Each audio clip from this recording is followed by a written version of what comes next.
You're welcome back to Channel Sport this morning. And Toby Manuel, assistant sports editor of the New Telegraph, joins us on the segment now to continue our discussion, analysis on that matchup between Nigeria and Zambia, on how Nigeria actually qualified for Russia 2018. Toby, good morning.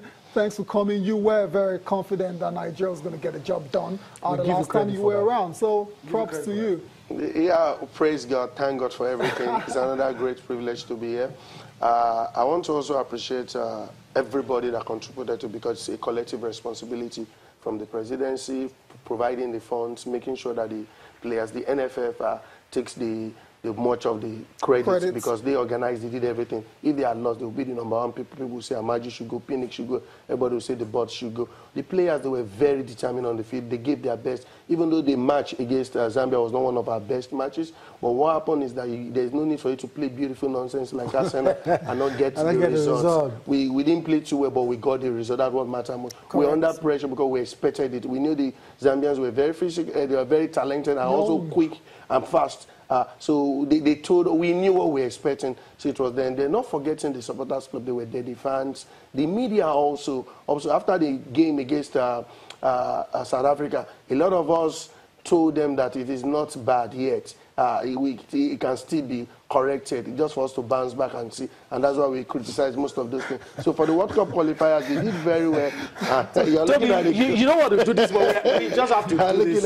Let's look at this replay again. The Zambians are lodging. Look at the man. Look at the man. They are already lodging a protest. Look at it. Look at it on replay. Was this a goal? Your opinion? The world is watching.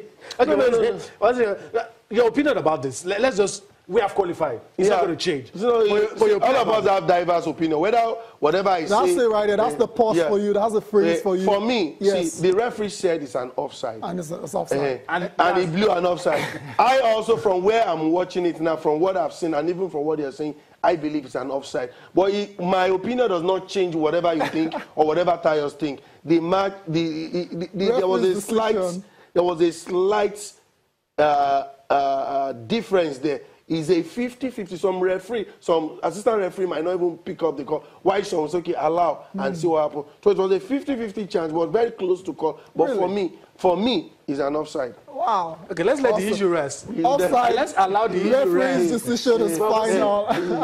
But we have to go back to Super Eagles. Yes. Yeah, back to what I was saying. I said the media also, they did very well. And also the sponsors. Because now in this country, we have people who remember that for the past 2 years, the economy has not been too fantastic. But a lot of sponsors still come to support the NFL. They believe in the dream. Not those that when the team qualified, they will start making political statements and giving support and everything. Sponsors, now this is the time for us to support the team. Because we know that with this team is a brand for us. Like here we had the way Channels TV added brand to the ITO Cup, coming up and trying to also support and put that platform for everything. So that is how brands should come and support the national team. It's the national team. Nobody talks about whether you're a Christian or you're a Muslim or you're this tribe or not. But we all came together to celebrate. And so togetherness, and we need to support this team. And I see Super Eagles doing well at the World Cup with good preparation, because I've heard Tyler talking about preparation, talking about quality of player selection. Definitely there are going to be great crashes. There are going to be injuries. There are going to be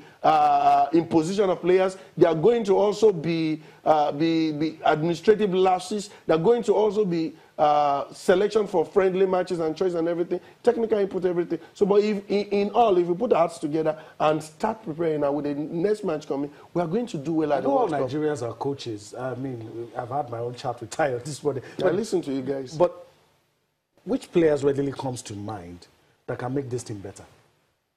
Okay. For you, your opinion. Putting me on the spot, I think some players, whether we like it or not, it is the philosophy of the coaching crew that matters. The coach, I've said and is still saying he wants a Yama. If he brings back a Yama today, there's nothing you and I will do, because he believes in him. And he took also the media, he took also the fans and everybody for the coach, and to even believe in this and situation that made him to believe in Ezinwa. Remember, even after he flew all the way from South Africa to London against Senegal, and started ahead of Akpebi, who just flew 6 hours from Lagos to London. Compared to a man that played 13 hours. But when he had no choice, he had to just allow. And for continuity's sake, he had to play this. Now, for me, if I'm to bring and also support the coach there, if Eyama comes, fine. But if Eyama doesn't come, I keep saying Nigeria can do without Eyama. Okay. Then the defense line, these next matches, the next match against Algeria is an opportunity for the coaching crew to also try options. If our Oyinbo wall, like, is now coined now, is for like friendly court, if Balogun and Trust Ekons are injured, God forbid, or they are not available, or they are red carded in a match, who plays? Let's look at 5 and 6, because the problem we had against South Africa, the 5 and 6 were flats. And that is why I still believe Omeru has a stake in that team. That you don't play one. We've seen Michael Agu not even playing too far. For me, I'm not really impressed with his play. Mikel Agu. Yeah, Mikel Agu. Okay. But for me, I prefer Anetebo, who has the vibe to join the attack and also join the midfield. We saw him at the Olympics. He has played for the Super League. Also, John Ogu, who also has the strength and stamina to also checkmate.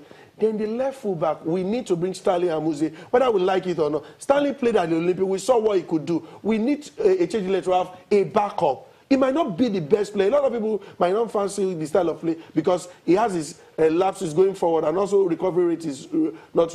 The right fullback, fantastic. We have a line, or we have other player in the middle of the pack. We are loaded. We are loaded. Options up front. Now we need to also have some of these players that have been listed on the team. So this next match, like Nigeria, let us play our second team. Right. That is not the first starters. We know that. Let us play Iheanacho. Let us play Musa. Let Musa start the game. Let us see the relevance of Musa in the team and the World Cup experience that the coaching crew are talking about. And let also allow Alan Pasu to keep. Unless we know that Akpeyi is set. We know what he can do. Okay. We know what Esiwa can do now. Let's see Alan Pasu. Let's see Ajiboye.